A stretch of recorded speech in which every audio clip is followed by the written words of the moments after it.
welcome back to the Scarlet Faithful podcast. I'm Aaron Brightman. On today's episode, happy to have Rutgers men's lacrosse star Ross Scott entering his final season with the program, two-time All-American, great career so far, and excited for the 2024 season. Ross, thanks so much for being here. Thanks for having me on, Aaron. I'm excited to talk to you. So obviously, I'm sure you guys are chomping at the bit to get going here Saturday against Lehigh. Wanted to get your thoughts just on how the offseason has gone for this team. A real mix of veterans, longtime contributors, as well as a lot of newcomers and transfers as well. Yeah, I think we're all super excited to get going again. From my perspective, in my 4.5 years now, this has been the most competitive offseason we've ever had. I think we have plenty of guys from all over the positions on the field that can all step into roles, and it's all a matter of just whether they get the chance to. And there's so many guys competing for spots, and it's been awesome because it just pushes everybody to be better every single day. So it's been really good to see and super competitive, and I'm excited to show out against Lehigh. So just in terms of your own journey to Rutgers, obviously you're an Oregon native. How did you ultimately choose Rutgers and now entering your fifth year with the program? How has that experience been in terms of, playing for Coach Brecht and being at Rutgers for so long? Yeah, obviously there's not a lot of like Division I lacrosse out west. And so I had to make trips out east to get recruited and such. And I was lucky enough to get seen at one of my games. My club team where we do recruiting wasn't very good, so I was lucky enough to get seen at one of my like B bracket consolation games. And he was there for the last 2 minutes, and they started talking to me, and the rest was kind of history. So it was really an easy choice once I got on campus and saw all the amazing facilities, and I got to talk to the guys on the team and meet the coaching staff. And from there, I knew for sure I wanted to be a Scarlet Knight my next 4 years. So I think the second I got on campus, I knew this is where I wanted to land. So it was I like to think I got lucky, just right place, right time. And it's been the best decision I've ever made. And I know you probably going into the season is your focus, but just in terms of legacy, I mean, you've been a major contributor to the rise of this program over the last few years. Obviously, the Elite 8 in 21, the Final Four team in 22. You tied the program's all-time single-season scoring record with 50 goals. What has it been like for you, the evolution of kind of a younger player that's, broke into playing a big role to now being a two-time captain and leader of this program? Yeah, I think I owe it all to my teammates. Without them, my entire 4 years, it wouldn't have been this seamless of a transition, or it wouldn't have been possible. I think my first 2-3 years, I had amazing mentors, and Kieran Mullins, Adam Charlene-Beatties, Connor Kirst, Cullen Kirst, and those are just a few that I can name. And though they all showed me, Ryan Gallagher, I always got to mention him. He's one of the best leaders I've ever been around. Those guys kind of show me what it looked like to work hard. If you want to be successful, they kind of show me the path. Kieran Mullins was always in here studying at 5 a.m. for his MCATs and stuff. Not that I'm doing that. Those guys show me what it's like to be a leader and how to work hard. And if you want something, you got to go get it, and you got to help bring the team along. So without them, it wouldn't be possible. And this team makes it easy to lead. I mean, we got 10, 15 other guys that transferred in here that were all leaders on their team. So the team leads itself. It's just a name, but I think, the team leads itself from the freshmen up to the grad students. It makes all of our jobs way easier. And just in terms of this year's team, obviously replacing a lot on defense. Your long stick midfielder, Ethan Rell, a multiple-time All-American, and that NASCAR style. How has it been in terms of what did he mean to the program? And I guess how has it been just in terms of preparing now that, having him back there for so long? Yeah, I mean, losing Ethan always, of course, sucks. He was an absolute stud for us. It seemed like anytime we saw somebody dodging on him, we knew we were going to get the ball here soon. So losing him is tough, but we have guys like Ryan Splain that have been preparing to step into that role for a year. Coach Ryan has done a phenomenal job at getting the guys prepared, and it's a new defense because guys graduate every year, so it's gonna look a little bit different. But I got full faith in Tommy Mendyke and Coach Ryan and all the guys that are stepping into these new roles to to make it look good. And they're gonna be great out there. They're gonna be communicating. They're gonna be physical. So it's gonna be a new look, but it's gonna be a good look still. And just in terms of the midfield, obviously you're co-captain for 2 years now, and also All-American Shane Knobloch is back. Just talk about your relationship with him and in terms of his development and kind of how you've gone through the ranks together with this program. Yeah, him and I both came in pretty much had the same freshman year. I mean, I had a few games before him before the season got canceled, but we really had the same kind of freshman year. I was a sophomore, but we've been together 4 years now, and just watching him play for 4 years has been such a treat. He does stuff on the field that I am just wowed at every single day. And sometimes he'll take shots, and I'm like, how did you even do that? Can you teach me that? So being able to play with him has been an absolute privilege.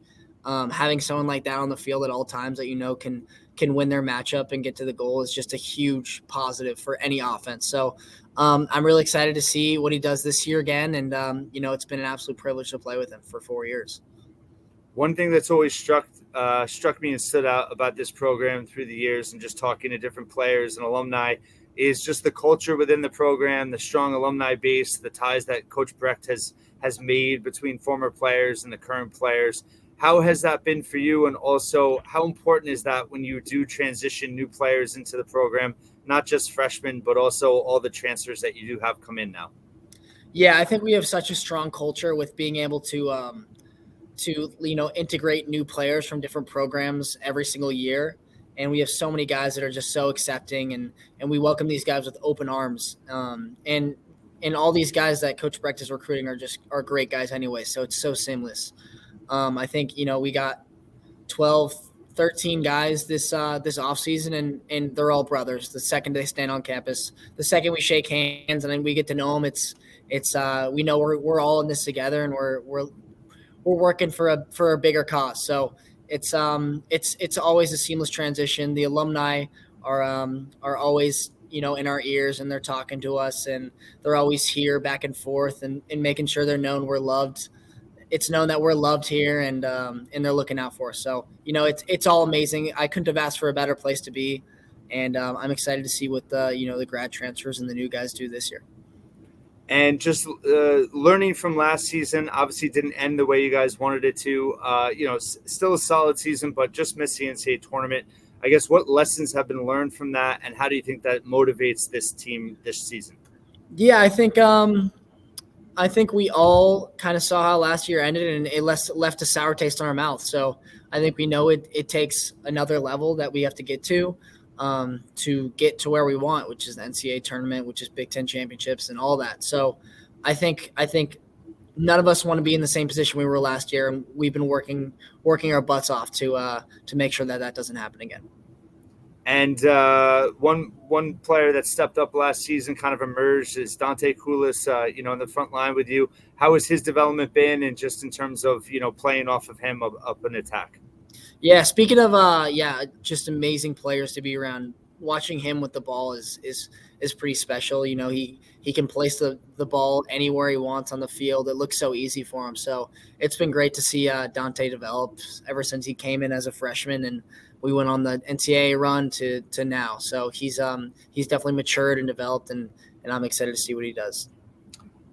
In terms of the newcomers, is there anyone that's kind of stuck out to you that you expect to have a big impact this season? Yeah, honestly, all of them. They're all such studs, and I think one guy I got to shout out the most is Mason Edwards. He transferred in this year, and he's a defensive midi, and he's one of the hardest guys I've ever had to dodge against in my life. He's so fast, he's quick, he knows what you're going to do before you even do it. So I'm looking for a big year out of him, and I know he's going to help get us to where we need to go. So, you've been through a lot with the program just in terms of starting during COVID and all that. Rutgers is always traditionally drawn really well at home at SHI Stadium, getting close to 5,000 in attendance for certain games.